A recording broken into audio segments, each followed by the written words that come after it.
So we're sitting here on the eclipse day here in India. Right. Got a house full of people hanging out, right? This is like my village of friends, family, literally from all over the country, Right. cross country. Beautiful. On Friday, you and I were at an event, and you made the statement that the world is not beautiful. What did you mean by that? Well, first of all, it's interesting. It's been interesting to me because it's not even an opinion. It's a fact backed up by data. It's amazing to me, first of all, how much pushback and almost borderline on hate that I get for that opinion, because so many people are married to the idea that the world is a very dangerous place. I also, based on personal opinion, I mean, look, first of all, like I said, it's an actual fact backed up by data that the world is safer now than it's ever been in the history of mankind, and on multiple levels. I mean, for technology reasons and all that kind of thing. People, the average person walking down the street, of course there's always going to be evil in the world. There's going to be people doing bad things. But the average person walking down the street, they're literally simply trying to get through their day. Life isn't easy for most people.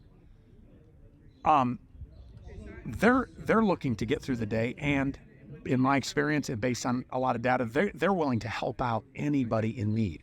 What tends to be evil is the people in power, governments. They are the ones that hate each other. The people, they project it, and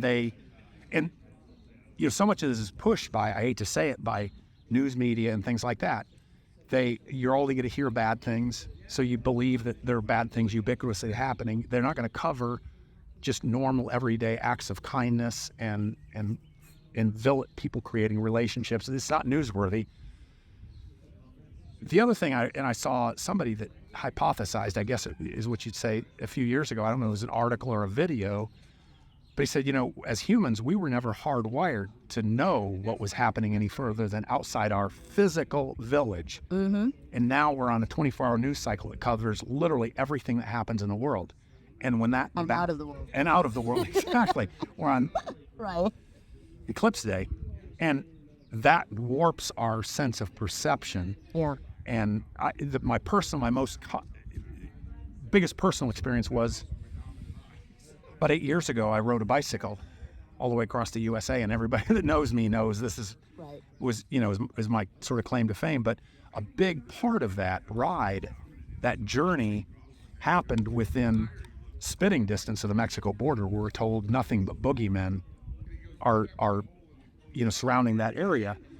And I don't want to get into anything political here, but what I will say is I was loaded down like a Sherpa with all kinds of gear, camping gear and everything, and I had no way to protect myself. I could, and I'm right, fast as I could ride was about 10 miles an hour. I could literally not have been more vulnerable than I was. Right. And all I ran into multiple times every single day were human beings from every background, country. I literally ran into a guy from Russia out in the middle of West Texas desert, yards away from the Mexico border. All kinds of people that all they wanted to do was find a way to help me and do good for me, and a little girl 1,000 miles away that they didn't know anything about or couldn't help. And that's not just my experience, but that's backed up heavily by data. And my experience isn't that much off, right? An immigrant.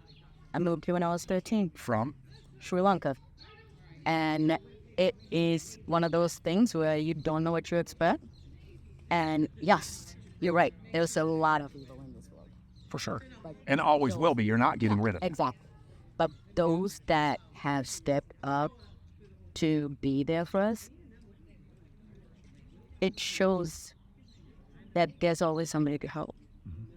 There is a village out there that will do anything to help you if you just ask. It is never a weakness to ask for help. And most people are willing to give that help, but they don't know how, and they don't want to there's all kinds of human behavior things that come. But if they don't know you need help, and ask comes in a lot of forms. Yeah. If they don't know you need help, there's a huge tendency that they won't step up for you because they think you want to be left alone. Yeah. So a lot of people who see you need help afraid to offer it without you asking because they're going to think you're going to be insulted.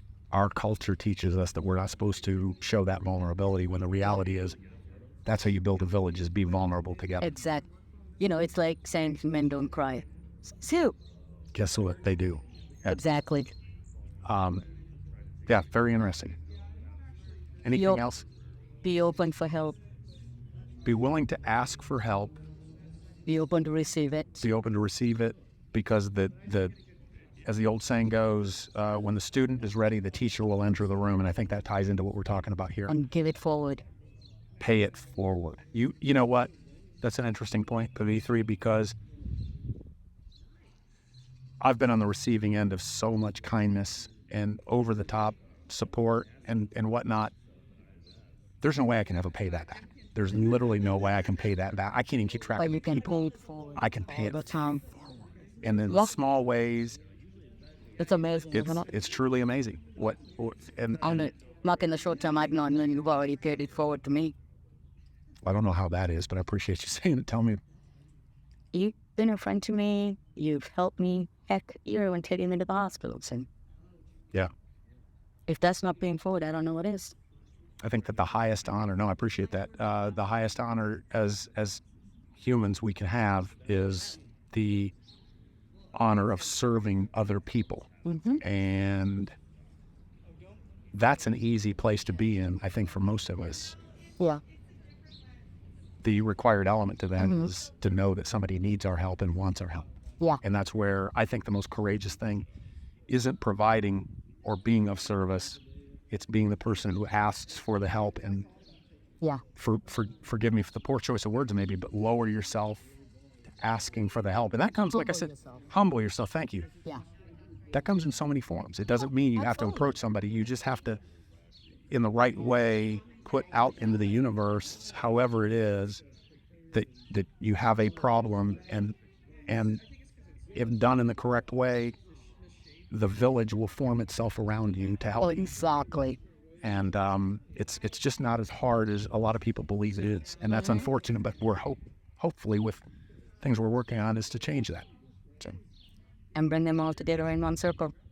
the collective wisdom, the collective skill sets when you get a village like that we're talking about together is immense, and it's enormously powerful. I want to help a lot of people. And they're going to help us Absolutely. in ways that can't imagine. So, Cool.